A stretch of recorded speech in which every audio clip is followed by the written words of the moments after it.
Όταν γράφω για τον αναγνώστη, τον έχω μπροστά μου και του τα λέω την ώρα που τα γράφω. Σκοτεινός Σαρονικός κυκλοφορεί το συναρπαστικό αστυνομικό μυθιστόρημα της Κίας Φιλιππίδου από τις εκδόσεις Βακχικών. Ποιος παίζει διπλό παιχνίδι?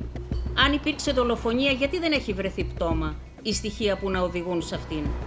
Αν είναι εξαφάνιση, έγινε με συνειδητή επιλογή ή πρόκειται για απαγωγή? 5 αφηγητές πρωταγωνιστές ξεδιπλώνουν σταδιακά την ιστορία εξαφάνισης της νεαρής Ζόγιας, σκορπίζοντας μυστήριο, αγωνία, απρόβλεπτες εξελίξεις και συνεχείς ανατροπές. Είναι μια ιστορία για αιμονές, μοναξιά και ανθρώπους που βρίσκονται εκτός τροχιάς πολύ πριν συμβεί το έγκλημα. Ακόμη και η ερωτική λαχτάρα, καλά κρυμμένη πίσω από βλέμματα, σιωπές και αφανέρωτα συναισθήματα, έχει πάρει το μερτικό της στην αστυνομική ιστορία και έχει επηρεάσει βαθιά τις πράξεις των ηρώων.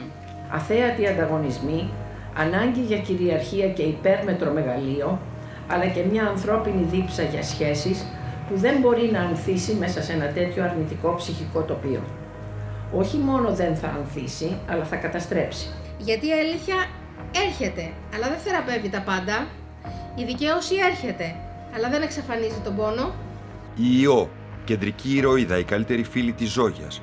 Ο Λεωνίδας, δημοσιογράφος celebrity. Ο Οδυσσέας, διάσημος συγγραφέας. Η Άλκης και Μίνωας, δίδυμο διακεκριμένων αρχιτεκτόνων, αλλά και μια συνταξιούχος, η Στεφανία, ένας ιδιόρυθμος μαθηματικός, ο Αρίστος. Συνειδητοποιούμε ότι τα ίχνη ήταν πάντα εκεί.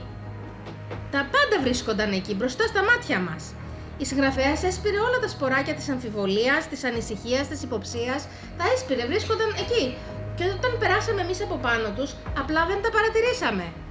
Η συγγραφέας εμβαθύνει στους χαρακτήρες της ιστορίας της, ξεδιπλώνοντας τις σκέψεις, τα συναισθήματα, τα κίνητρα και τις κρυφές πτυχές της προσωπικότητάς τους.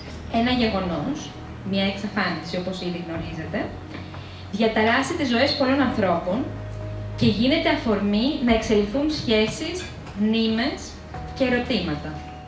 Ο Σαρονικός λειτουργεί ως υδάτινος καμβάς αλλά και ως καταλύτης. Το ότι ο Σαρονικός δεν είναι απλά σκηνικό, αλλά είναι ένας ζωντανός οργανισμός που ζει, αναπνέει και εξελίσσεται μέσα από την ιστορία. Η αλήθεια αποκαλύπτεται στο πρώτο τελευταίο κεφάλαιο και ακολουθεί η κορύφωση και η κάθαρση.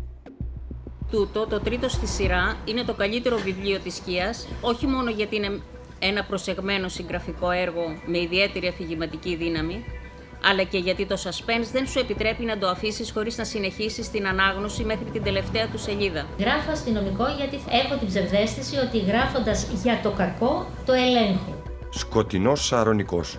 Παρουσιάστηκε στο Φεστιβάλ Αστυνομικής Λογοτεχνίας Άγκαθα και κερδίζει τους αναγνώστες.